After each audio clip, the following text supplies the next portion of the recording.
Hey everyone, my name is Ann Taylor and I'm the creator of Taylor Trips blog, where I help people plan their trips to Walt Disney World, Disneyland, Universal Studios Hollywood, and Universal Orlando Resort. So this is my first YouTube video. I have been wanting to kind of start a channel for a while.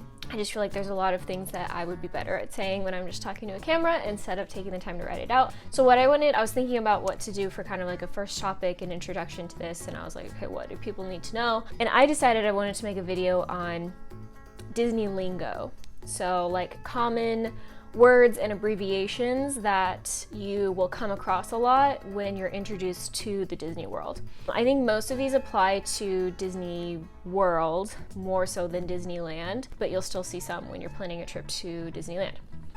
So I planned my first trip to Walt Disney World in 2017. Super fun. That's why I started the blog. I just had so much fun planning it. It was a really great time, but I specifically remember there were a lot of instances where I would see like an abbreviation or like a phrase or something that I just didn't understand. And most Disney bloggers will you'll find really valuable information when you're planning.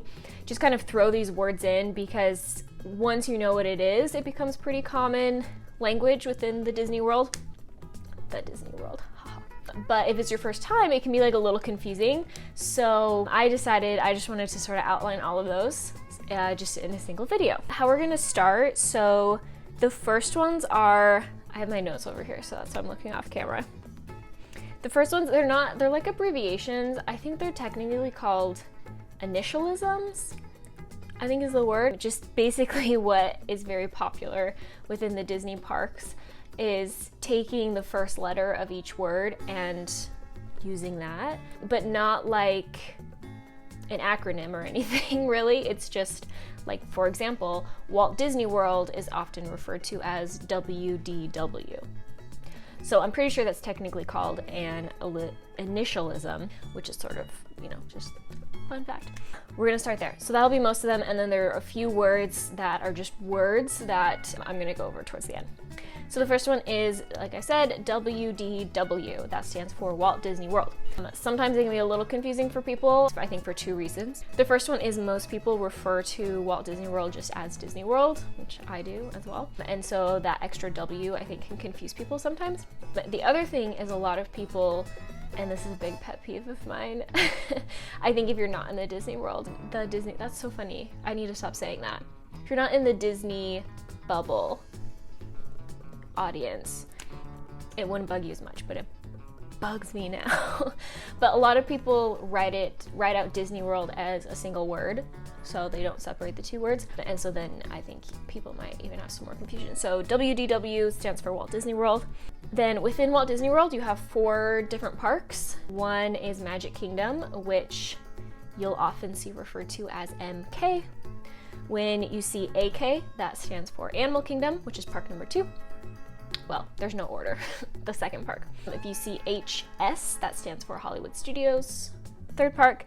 And EPCOT is the 4th one. I don't see EPCOT abbreviated a ton, but if it is abbreviated, it's usually written as EP. So you have those 4 main theme parks. Disney World also has 2 water parks. Blizzard Beach will sometimes be referred to as BB, and Typhoon Lagoon will be referred to as TL. So outside of those 4 main parks and all the different resorts, and the resorts usually aren't abbreviated in the same way, and there are like a ton of resorts, so I'm not gonna go over those in this particular video. Usually when people abbreviate resorts, it's pretty self-explanatory. So like, for example, Disney's Polynesian Village Resort is often referred to as like the Polynesian, but you can make that connection usually. So I don't think that's really necessary to put in here. Disney World also has an area called Disney Springs, which is mostly shopping, restaurants, entertainment. It is on Disney World property, and that is often referred to as DS. One other spot, this is part of the Magic Kingdom area.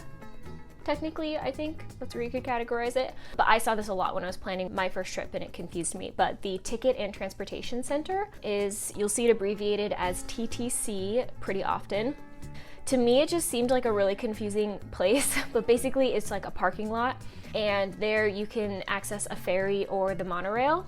And the ferry and one of the monorails will take you to Magic Kingdom, and there is another monorail loop that will take you to EPCOT. So it's really just like a parking center, and you cannot park at Magic Kingdom right outside the park. It's the one park that you can't do that, and so you have to park if you're driving, you have to park at the Ticket and Transportation Center to then get to Magic Kingdom. So that's what that place is, but TTC comes up pretty often. Moving across the country over to Disneyland, there isn't quite as much because it's not quite as big. DL, you'll see a lot. That stands for Disneyland, which can refer to the entire Disneyland resort or the Disneyland park. Those are kind of interchangeable right there, but Disneyland is made up of 2 theme parks. One is Disneyland Park, and the other one is Disney's California Adventure, which you'll see abbreviated as DCA. A couple of general Disney terms that will go between both of the parks. CM stands for cast member. Cast member in itself, I guess, is a term, so I should talk about that as well. So when Walt Disney first created Disneyland, he really wanted to create it as like a stage, kind of like everyone was performing a show and people were coming, and it was like this interactive, really fun, cool entertainment show experience. So anyone who works at any of the Disney parks is not referred to as an employee or an actor or whatever their job title might be. Everyone is referred to as a cast member. So they're like all part of this cast of this cool show they're putting on for you. So if you hear cast member, that just means anyone who works at any of the parks, basically a Disney employee. And CM is often used to abbreviate for that. One that's a little less common, if you're just planning your first trip, you're probably not going to come across it a lot, but just in case you do, so you don't get confused, DVC stands for Disney Vacation Club. This is essentially a timeshare program that Disney has. Then another term is EMH, which stands for extra magic hours. Usually it's an extra hour that you can enter the park before it technically opens to the public. Usually you'll get this benefit if you're staying inside of a Disney hotel. Sometimes Disneyland has like extra ticket options that even if you're staying off-site, you still can go into the park early like one of your days. FP and FP Plus. So this is Fastpass we're talking about. FP is just a general abbreviation for Fast Passes, or like talking about a Fast Pass. This applies in both Disneyland and Disney World. Fast Passes are essentially a system that allows you to not skip the line, but move really far ahead in the line, further than you would otherwise. The actual time you wait in line with a Fast Pass will vary. Sometimes you literally do walk right on the ride. Sometimes, especially if it's like a more popular ride, you can end up waiting like 10-15 minutes, but that's still a lot better than like the 2 or 3 hour wait that you're probably going to see in the regular line. So Fast Passes are awesome, definitely use them. I will inevitably do an entire video, if not more, on Fast Passes because there's a lot to that system. So FP stands for Fast Pass. FP Plus stands for Fastpass Plus, which is exclusively to Disney World, and the only thing that's different is Disney World allows people the option of booking Fast Passes in advance. For every park ticket you have, every day you have in the park, you're allowed to book 3 Fast Passes in advance. So the plus just kind of stands for that you can book it ahead of time. Once you've used all 3 of those Fastpass Pluses in the Disney World park, you are allowed to book more based off of availability. And then I believe, I could be wrong on this, but kind of the impression I got was Fastpass Plus refers to booking ahead of time, and then everything you book after that, like the day of, is just referred to as like a regular Fastpass. Okay, moving on. DDP stands for the Disney Dining Plan. This is a service where you essentially just prepay for your meals. It's just like a set amount, and then you get vouchers in the form of credits that you can spend at certain restaurants after that. And again, it's only at Disney World. Disneyland does not have a dining plan currently. But as I'm making this video, due to COVID-19 and everything, the Disney dining plan is currently not available in Disney World. Hopefully that changes at some point. If you're booking dining reservations, which you will need to do, ADR stands for Advanced Dining Reservation. You'll see ADR thrown around a lot. That was a really common term I got kind of confused with my first time. TS stands for Table Service. Table service is any restaurant that almost always requires a reservation. It's just kind of like a sit-down restaurant, so you'll go there, your host will take you down to your table, you'll order from a menu, they'll bring the food to you, like kind of a stereotypical sit-down meal is a table service restaurant. QS stands for Quick Service, which is kind of like fast foody type of restaurant. You stand in a line, you order at the counter, they give you your food, you go get your own table. That's what a quick service restaurant is. Okay, so those are all the abbreviations or initialisms I'm going to cover today, and I just have a few more terms that are pretty common when you're booking your trip that I wanted to go over. The first is memory maker. Memory maker is a single purchase you can make either ahead of your trip or when you get there that allows you to download an unlimited amount of like ride photos, pictures taken professionally at restaurants. At Disney World, there are photographers everywhere, and sometimes they're at restaurants taking pictures for you. Sometimes they're set up all around the park and you have to walk up to them and ask, but Memory Maker just allows you to download as many of those professional photos as you want for free. You do have to pay for it, but like for free. Photopass is a system for Disneyland and Disney World that is just kind of naming the way, I guess, that you download individual photos. So you download, if you don't purchase Memory Maker or Maxpass, which is Disneyland's version of it, which I should have covered that, but Maxpass, I'll go over that in a second.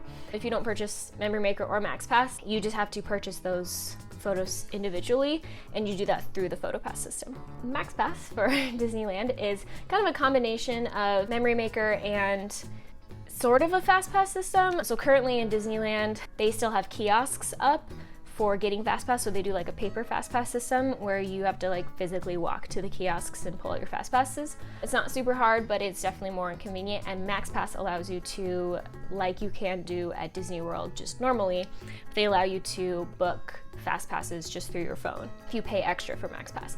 But Maxpass also comes with the ability to download as many photos as you want included in it, so it's pretty cool. And the last one I'm going to talk about today is rope drop. You'll see rope drop come up a lot when you're planning, and I can go more into detail in like a planning video or something, but just so you know, rope drop means getting to the park usually 30 to 45 minutes at least before it opens, so that you're there and you're within like the first group of people as the park opens. They call it rope drop because when you get to the parks, cast members have these big thick ropes that they use to block off basically all the entryways past like the main ticketing center and everything. And when the park opens, when they let you in, they don't actually drop the rope. Usually they'll like walk backwards with you and everything, but that rope goes away. So the term is rope drop, and it's in a lot of strategies, a lot of planning strategies. If you want to hit a lot of those big rides, especially at the very beginning, you'll see the term rope drop, and that just means, like I said, getting to the park like 30 to 45 minutes, maybe more depending on the season, just to make sure you're within that like front crowd of people getting in. All right, that's gonna do it for today. I hope you enjoyed this video. I would love if you guys could subscribe to this channel. If you want to see more of these videos, feel free to visit my blog, taylortripsblog.com. I'm gonna link all this down in the description. Follow me on social media. I just share a lot of pictures, basically share new blog posts and everything. But yeah, I hope you guys enjoyed, and hope you have so much fun either visiting a Disney park or planning your next Disney trip. See ya.